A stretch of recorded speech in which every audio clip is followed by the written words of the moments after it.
बहुत समय पहले हिमालय की घाटियों में स्थित एक छोटे से राज्य पर राजा प्रताप और रानी देविका राज करते थे। उनका राज्य सुंदर और समृद्ध था, लेकिन उनकी एक बड़ी चिंता थी, उनके पास कोई संतान नहीं थी।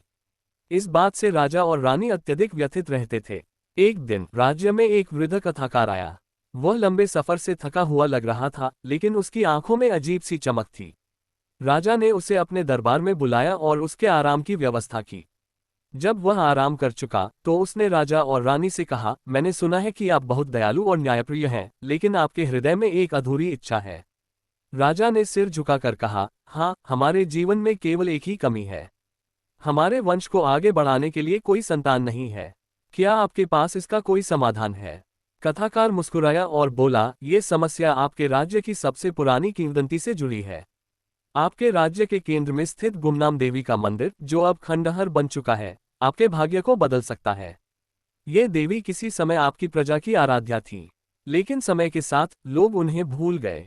यदि आप उस देवी को फिर से सम्मान और पूजा देंगे तो वह आपको आशीर्वाद देंगी।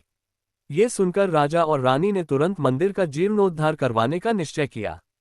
मंदिर वर्षों से वीरान था, जंगल की लताएं उसकी दीवारों पर चढ़ चुकी थीं। राजा ने अपने सैनिकों और मजदूरों को मंदिर की सफाई और पुनर्निर्माण का कार्य सौंपा। रानी ने स्वयं मंदिर की मूर्ति को सजाने और पूजन की तैयारी की। कुछ ही समय में मंदिर को उसकी पुरानी भव्यता लौटा दी गई। राजा और रानी ने पूरे राज्य में भव्य पूजा का आयोजन किया। उस दिन सैकड़ों लोग देवी की मूर्ति के सामने एकत्र हुए। पूजा समाप्त होने के बाद कथाकार ने राजा और रानी से कहा, अब देवी से प्रार्थना करें, लेकिन याद रखें, सच्ची भक्ति में केवल इच्छाएं नहीं, समर्पण भी होना चाहिए।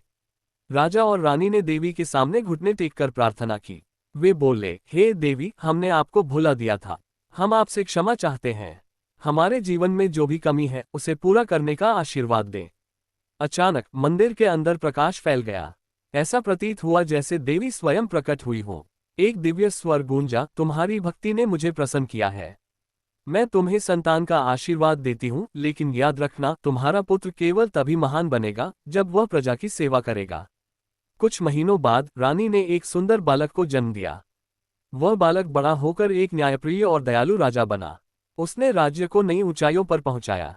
गुमनाम देवी का मंदिर एक बार फिर श्रद्धालुओं से भर गया और उनकी कृपा से राज्य सदा के लिए सुखी और समृद्ध बना रहा। सीख, भक्ति और समर्पण से असंभव को भी संभव बनाया जा सकता है।